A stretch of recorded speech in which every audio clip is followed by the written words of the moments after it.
And the one news outlet get lots of attention in China is the BBC. So I didn't know. I thought Mm. BBC only gets money from the British government, but seems like they also get money from USAID as well. And and the one just around that time when the Doge, stopped all the payment from USAID, BBC came out with a documentary about the Chinese tech industry, and it's unusually positive, and they didn't use the filter, the BBC filter that I told you about, making everything look so gray and so depressing. That's when BBC film in China. They always use that. It's a famous BBC filter. So they didn't use that this time. So the comments, it's on YouTube, and then lots of people in China mentioned that as well. So the comments is, okay, you can see, they stopped paying for BBC, and now the tone of China is even different. Just so you know. What's your take on that? Interesting, very interesting. Well, I mean, can I just say, first of all, a thing about to understand about the BBC is that, of course, it's funded and controlled by the British government, Mhm. but the story the British people are told is that it is independent of the government and is actually paid for by a tax.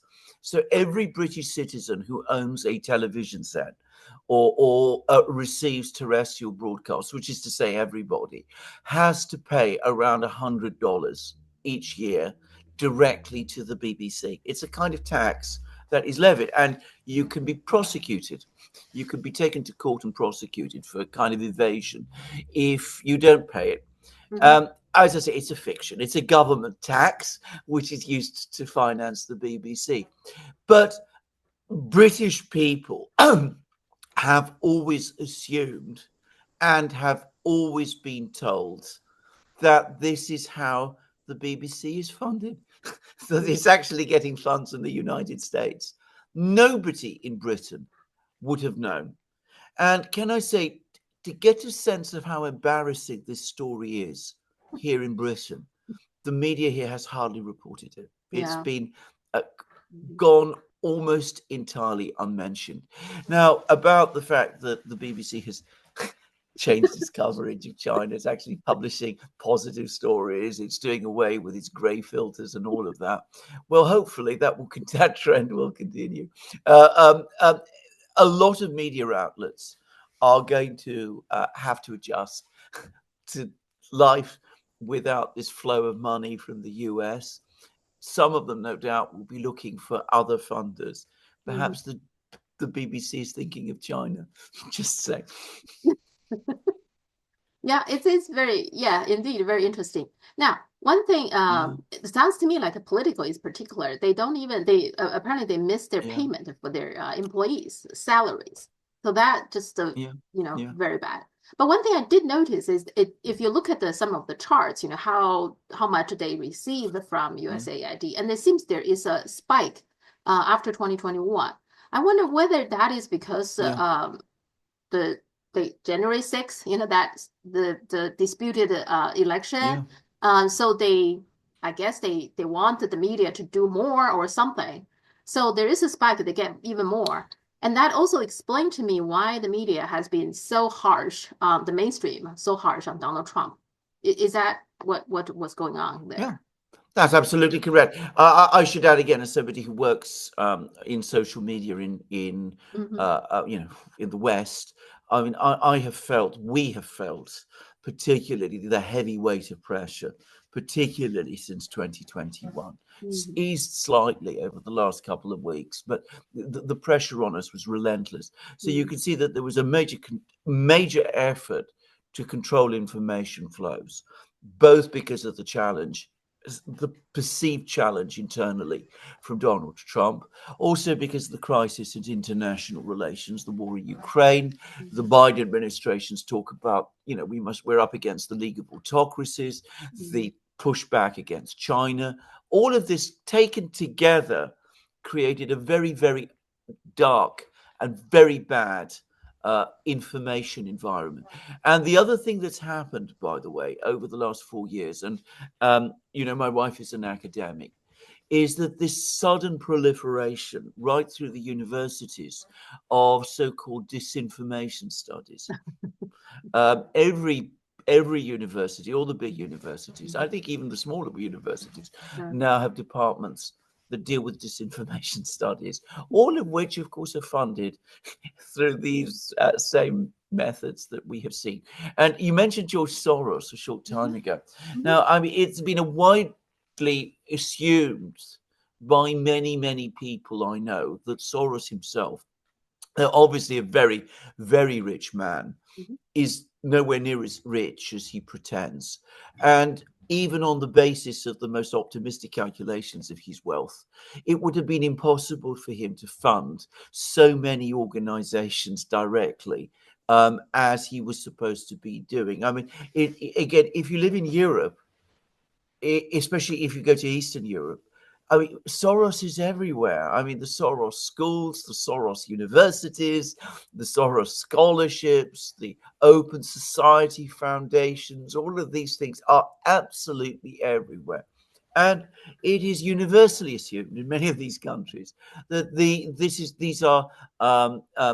that Soros is just acting as a front man, and that ultimately these institutions were just funded by the US government again. In other words, the money ultimately came from the US taxpayers, that he was just the face that was put on the poster to hide where the true source of the funding was from.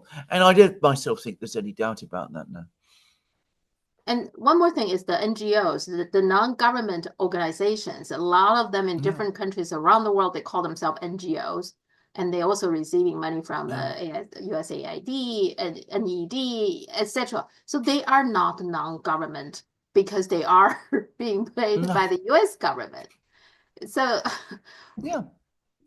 But here's the thing, though. I do want them. I mean, I see a lot of tweet from Elon Musk and Doge. Like for example, Fico. I just read the Slovakia Prime Minister. Fico asked Elon Musk. He apparently sent a request, ask Elon Musk to give him the list of the organizations within Slovakia that has been receiving fundings from the US, USAID, among others. So they haven't released everything, all the NGOs they have been funding. No.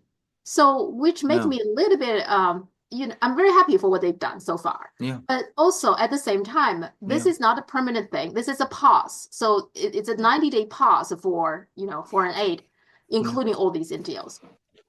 But now it's under the State Department, which is Marco Rubio, which we know are the neocons, and he believes in those things. So at the same time, why don't they, when they disable the USAID, why don't they post all the spreadsheets just telling us, okay, these are the spendings we have, then we can see where it's paid to. So what do you take on that? You're absolutely correct about this. I mean, there's going to be a big test when those 90 days end, whether this continues beyond and whether it expands or whether it stops. And the other thing is to say we shouldn't focus exclusively on USAID. Now, the USAID official budget, I'm sure that in reality it was handling much more money than the official budget. But the official budget was around $40 billion a year. Now, that is huge, but it still isn't enough to cover all of these things that we've just been talking about. I mean, $40 billion doesn't buy you the entire global media landscape, which is what we're looking at, and doesn't enable you to run NGOs. And you're quite right, they're not governmental. They're not non-governmental NGOs. They are just, agencies of the United States government. So clearly, there were other funding channels as well. And so, I mean, either we are at the start of far more revelations and a long-term and proper investigation into what happened, in which case, as I said, we will learn an awful lot more. Or alternatively, if this all stops, then of course an awful lot of things that have been happening, most of the things that have been happening will simply resume. So there's an important test coming. I think they've been in power now for about 21 days. So in about 70 days' time, we will know more clearly what it is exactly that they're intending to do.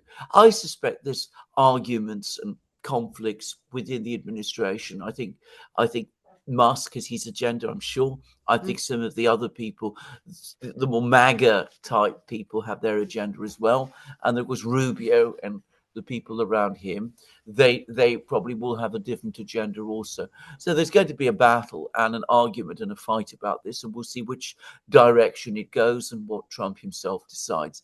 I'm going to just say one thing here, by the way, which is that if you knew the old Britain, the Britain I came to in the late 1960s, and which I remember in the 70s and 80s, one of the great glories of Britain was its very, very active and very rich civil society. Mm-hmm. And a little known fact about it is that the civil society that you found in Britain, and specifically mostly in England, was ultimately a product of the anti-slavery movement of the 18th and early 19th centuries. When slavery was finally done away with, all of those people who were, had campaigned against slavery, they didn't just go away. Mm-hmm. They started other things, and they started lots of things, and some of them were good things. And I remember the people who used to work in them, in local citizens advice bureaus, in agencies like Oxfam and other things which were involved in religion. And what I started to notice myself about, well, I think it began in the 90s actually, was that they were all changing, and they were all becoming polluted, and that they were becoming increasingly instruments, not just of the British state, because clearly it wasn't the British state, but of Western hegemony as well. And I remember being very disturbed about this because I'd had contacts with these organizations and agencies.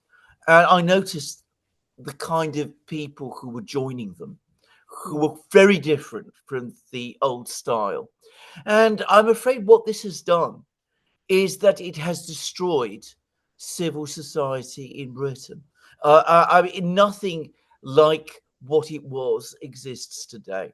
What we have today is a very ugly mercenary class of very, very hard-nosed, very corrupt people who have acquired control of these organizations like Oxfam, Save the Children, all of those things, and which run them um, for their own profit and for the service of the American empire.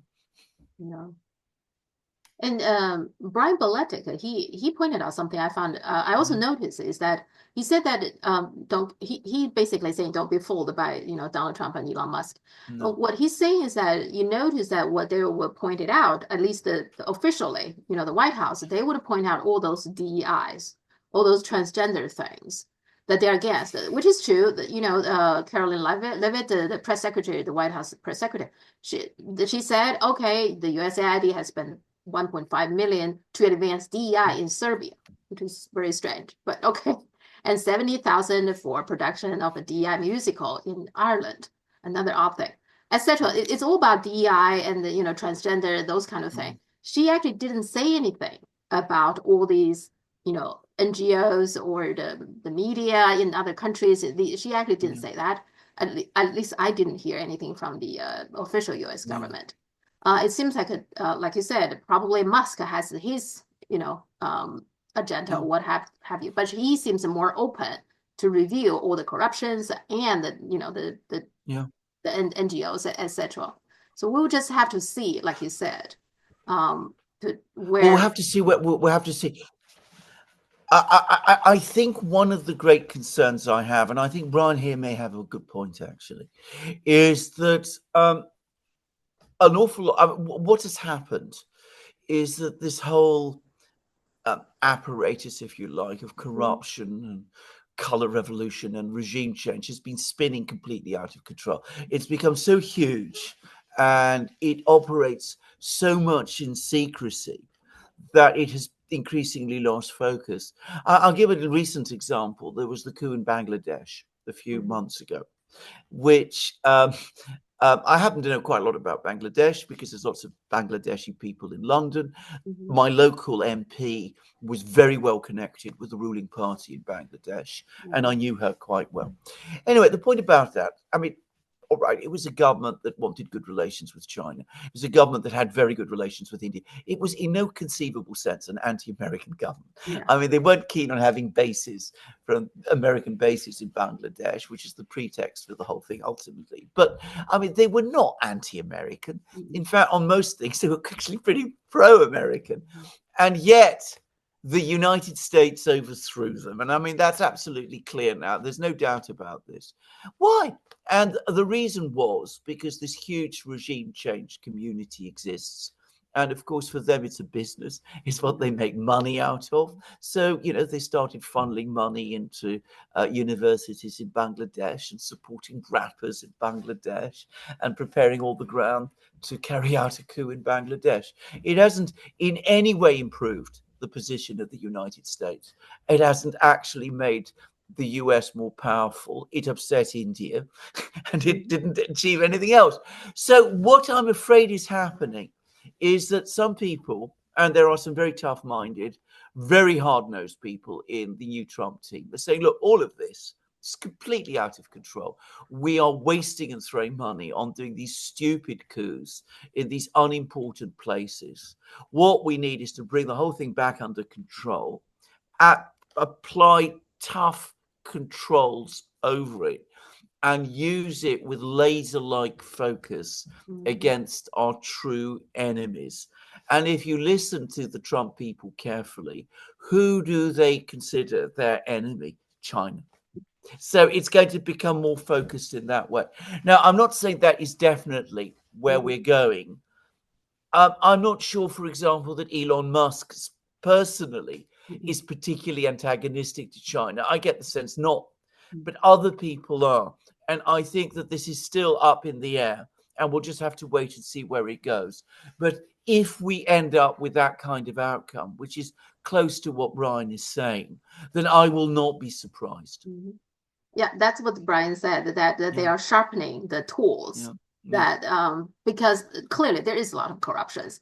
yeah, And turns out a lot of the corrupted people like Chelsea Clinton, I mean, yeah, Nancy Pelosi, they are the Democrats, so Trump is happy to see, these people get exposed. He has no problem with that. So it works for him, that way. But overall, like you said, that you and Brian probably are um, me included, is that they are probably not getting away with it, right? The whole thing, but they are more selective about what the project they will be on. And like you said, um, one thing that I also noticed that Chris Murphy, he had an interview with ABC and he blamed this whole thing on China. He said Elon Musk doing all this to make China happy, to please yeah, China. That was yeah, his explanation. yeah, yeah. Just so you say, like what you said, everything is about China. Sometimes they point it out, sometimes it's not, but nonetheless, the China is always in the background. Yeah. It is always in the back. I mean, it has become a very unhealthy and dangerous obsession. In Britain, we have a very obsession with Russia, and it's all consuming and very dangerous here.